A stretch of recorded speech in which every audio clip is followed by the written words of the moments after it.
This is perhaps the most basically impossible as for modern dog people today to actually realize the truly great reputation that Ferguson's Centipede truly enjoyed in the late 30s and early 40s. Perhaps it is sufficient to actually say that there was never any doubt that he was the best pit dog in the country at the time. Also, more than any other dog, he actually helped launch the popularity of the old family red nose strain. Although he was more often basically referred to at the time as Lightner Dog. Guys can look this up online. I'll leave you links down below. At the beginning of his career, Centipede may not have been anonymous choice for best dog in the country, though as his ability was so great that it was not known if he was game or not. Now, it even gets better than this. A lot of people don't know anything about Centipede. Within his final match, which was against George Sadler's Black Boy, I'm pretty sure many of you people have heard of this, especially old folks. Now, this fight went down for 2 hours and 22 minutes without a turn by either dog. And then with Centipede finally prevailing. And also, if you take a look here, here is an original image of Bob Hemphill himself. And of course, you can see here Carvino's Jackal Cleveland, which was missed. This is 1941. Wanted to just add this photo in because many people have asked, well, who is Bob Hemphill? And tons of great history, you guys. Many people do not know. And with today's world in this era, there's a lot of people out there. They don't know the history of one of the greatest pit bulls, including Centipede as well, Old Family Red Hemphill. Now, it was basically the third contest which convinced everyone of what a great dog Centipede really was. Now, Sadler was also known to scout his opponent in a big money match like the one with Centipede, and he brought a dog that could beat him. The fact was that basically both dogs had a great reputation as bone crushing pit warriors. And yes, again, I'll say this again, reputation of bone crushing pit warriors. The breeds still are continued on by very special breeders today, and but very few.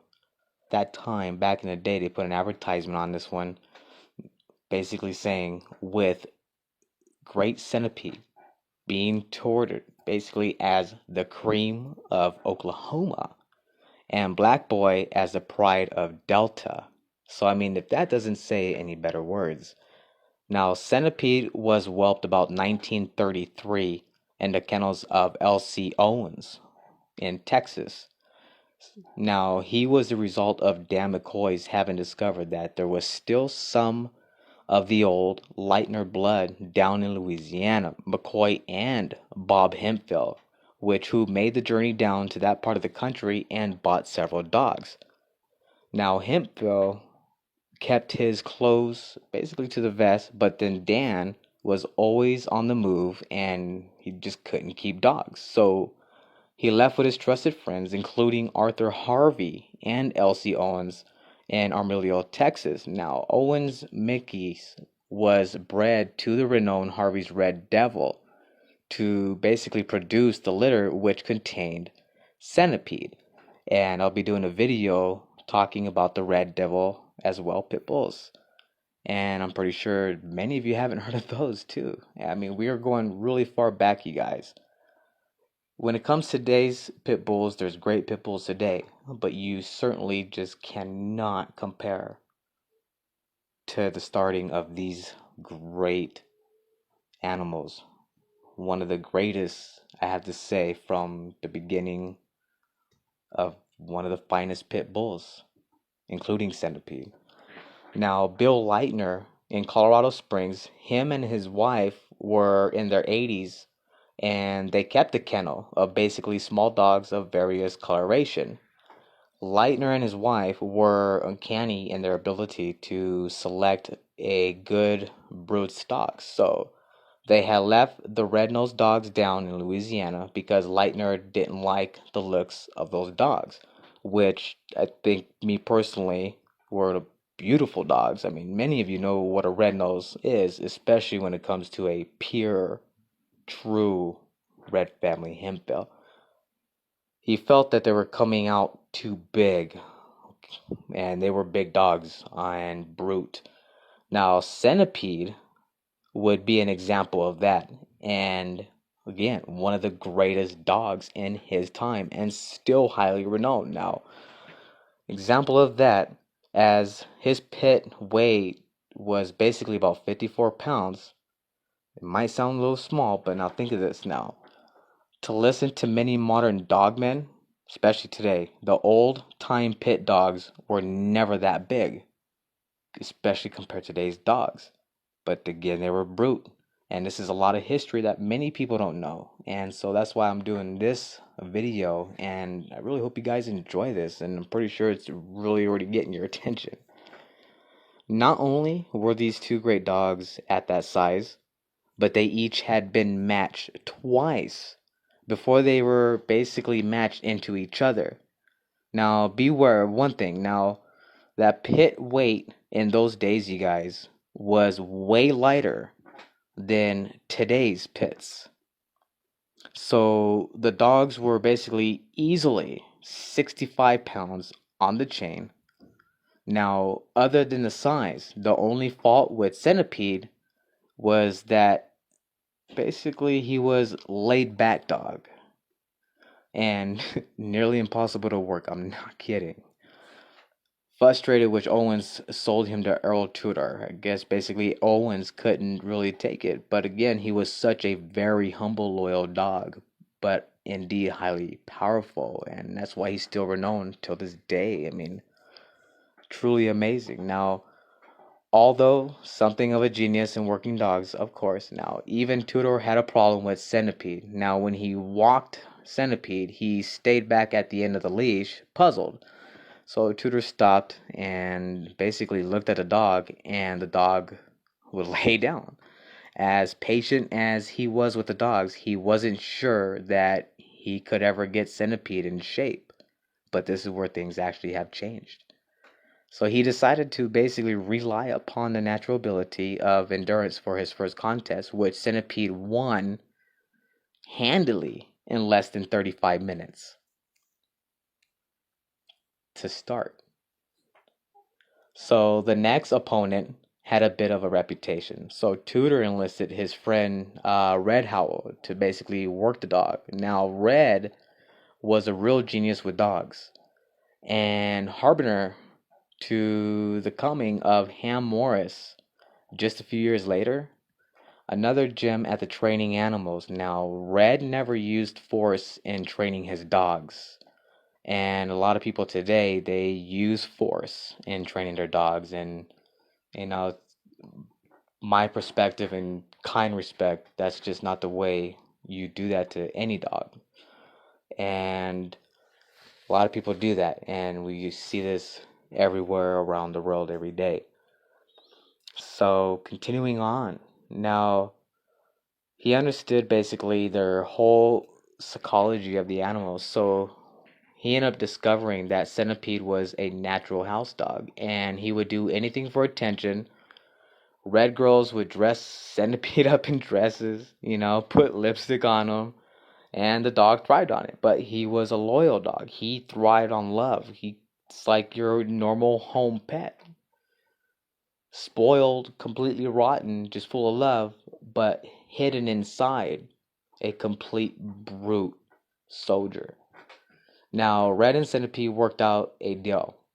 If Centipede would run the turntable meal for a specific time, he could actually go in the house after his rubdown, but then nothing else would work. So Centipede was unexcited by cats. And if Red placed the dog in, well, Centipede's view, his eyes showed fire. And you can definitely see where that's going on that note now. But the dog was too smart to basically know that the harness was keeping him from getting to the dog. So he couldn't run the mill. Somehow Red was actually able to convey to the dog that would get a reward for running the mill. The first time he took a few steps on the mill, Red brought him in the house. Very quickly, the dog got the idea. So Centipede spent a good part of his Captain Red's house with his young daughters. Now, Howl told Bob Wallace, and I'm going to bring you some history about Bob Wallace as well, that Centipede was absolutely the smartest dog he ever saw of any breed. And again, the dog, still to this day, he lives a legend. And I'll leave you some links about Centipede if you guys want to continue to read. And what I'm giving you here is literally most of Centipede's history of details, though then again there's still so much more, you guys, and the images. So I'll be leaving links down below at the end after you're done. You can go check this out. He would bring a red bottle of beer, opening the ice box to get it. Well, Red swore that he could have taught him to open those bottles too. And probably maybe he could have had a couple. I'm just kidding, guys. Now check this out. The match between Centipede and Black Boy would qualify as a classic contest. The dogs met in the center like a couple of freight trains. I mean, I'm not exaggerating on this. This is exactly how this went down. And first, Black Boy had the upper hand. And in fact, the lead changed a couple of times, with this being anyone's matchup until the 2 hour mark. At that point, Centipede finally took command for good. Sadler gave it up in 22 more minutes in a desperate attempt to save his dog. And this is where everything just, like I said, the most sweetest dog, but then the brute power of something of a gift, basically, you could say, inside, just really wowed people. And that's what made Centipede a really true, unforgettable legend. Now, nothing his weight or any weight literally could even beat him. That was the common opinion among dogmen. Now, this was evidenced basically by the fact that Tudor opened him up at a catch weight with no takers. And of course, frustrated, Tudor sold the dog to Dave Ferguson. Now, Dave Ferguson was well known, liked as a pit offender. Now, but though he couldn't keep the dogs, as he played trumpet in a big name band at that time, he toured the country. He spent a lot of time in New York, San Francisco, etc. And for that reason, he left the dog with various trusted friends in the dog game. Now, Dave was really great-hearted guy and always allowed that whoever was keeping the dog could not breed to him, but stud him out as well. So, because of the situation and the dog's great reputation, the dog was bred a lot. And if you actually trace back all of the pedigrees far enough, you will find Centipede there someplace. And continuing on, you guys, I mean, here's some more photos right here as we're going along. And I mean, again, you're looking at Bob Hempbill and one of the original photos, and that's just him himself. That's not including Ferguson as well, Wallace. And again, They were all buddy buddies, you guys, and this is the start of the greatest pit bull bloodlines. Dave Ferguson was drafted into the army during the time and during the Second World War. And so he received decorations for his heroism. Now, none of the dogmen were surprised about this, of course, as they had always referred to him as the little man with the big heart. Unfortunately, Ferguson was shot and killed by a sniper in the last days of war, and sadly, that ended in that basically ended it there. There were lots of losses now during that war, and till this day is probably one of the worst wars continuing other than into where we're headed today. But we're not here to talk about that now. But that one particular threw a pall over the pit dog fraternity. Centipede. Well, Centipede died in the yard of D.A. McClintock, another genius with animals and a great lover of the old family red-nosed strain. By the time McClintock received the dog, he wasn't producing anymore, but he did take care of him and even gave him time in the house, and just like your normal loving home in-house dog, you guys, you spoiled him, you gave him everything. Like Red Dunham before him, McClintock basically considered Centipede as the smartest dog that he had ever seen. Beyond being smart, Centipede was considered a great dog. He was the greatest pit dog of his time. When someone of those days referred to the great one, well, you guys, they didn't have to mention the name because everybody knew it was Centipede. Please, thumbs up, you guys. Don't forget, subscribe if you haven't yet. If you want me to pull up anything more on Pitbull videos, please let me know. And really hope you guys enjoyed this. There was so much more that I could bring you on this. And again, I will be uploading some more videos. So stay tuned in. And if you want to hear some more history about Centipede, you want to hear anything more about Bob Wallace and everybody else, let me know in the comments down below. And stay tuned in for some more. Much love, heads up high, beak grounded, and don't forget, you guys, love, live, smile. This is IR Vibes.